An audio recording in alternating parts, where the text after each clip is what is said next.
Next है भाई आप लोगों का, बता दीजिए ये स्टेटमेंट किसने बोला है कि अगर बंगाल यूनाइटेड रहेगा तो वो एक पावर है, लेकिन अगर हम बंगाल को डिवाइड कर देंगे तो सभी लोग अपने रास्तों को अलग अलग चुन लेंगे। किसका स्टेटमेंट है ये बंगाल के पार्टीशन को लेके? तो भाई यहाँ पे ध्यान रखो, आपका एच रसली जो है उसका ये स्टेटमेंट है। उन्होंने जो है स्टेटमेंट दिया था किसके बारे में? बंगाल पार्टीशन के बारे में। तो आपको पता होना चाहिए जब भी हम बंगाल की बात करते हैं तो बंगाल एक ऐसा स्टेट हुआ करता था जहां पर कोई भी एक्टिविटी स्टार्ट होनी है ना वहीं से स्टार्ट हो जाती थी, ठीक है। यानी कि वहां पर इतने इंटेलेक्चुअल लोग हुआ करते थे, इतने बुद्धिमान लोग हुआ करते थे कि वो तर्क में या फिर आप कह सकते हो कि रीजनिंग, इन सारी चीजों में बिलीव करते थे। फॉर एग्जाम्पल राजा राम मोहन रॉय हो गए, ठीक है, अगर आप एग्जाम्पल ही लेना चाहते हो तो उन लोगों को पता था कि हम लोगों के साथ गलत हो रहा है, ठीक है। धीरे धीरे काफी पढ़े लिखे लोग भी वहीं से निकल कर आने लग गए।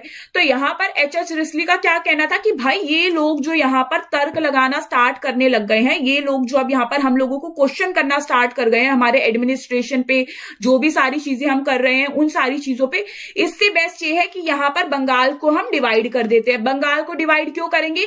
क्योंकि अगर हम लोग बंगाल को इस तरीके से डिवाइड करेंगे जहां पे मेनली आप लोगों के वेस्ट साइड में तो क्या हो जाएंगे आप लोगों के हिंदू, और यहां पर ईस्ट जो बंगाल होगा उसमें हम मुस्लिम मेजॉरिटी को कर देंगे, जिसकी वजह से क्या है हमने रिलीजन के आधार पर बांट दिया। अब रिलीजन के आधार पर बांट दिया तो हमारा जो मेन मोटिव था कि हम लोगों को डिवाइड करके रूल करना है, तो वो हमारा बेस्ट मोटिव है, पूरा कंप्लीट हो जाएगा, यानी कि डिवाइड एंड रूल। और यहां पर इसी वजह से उन्होंने क्या बोला कि हम डिवाइड कर देते हैं और ये हमारे लिए बेस्ट है। तो इस पूरे की पूरी चीज के ऊपर उन्होंने जो स्टेटमेंट है ये बोला था, ठीक है।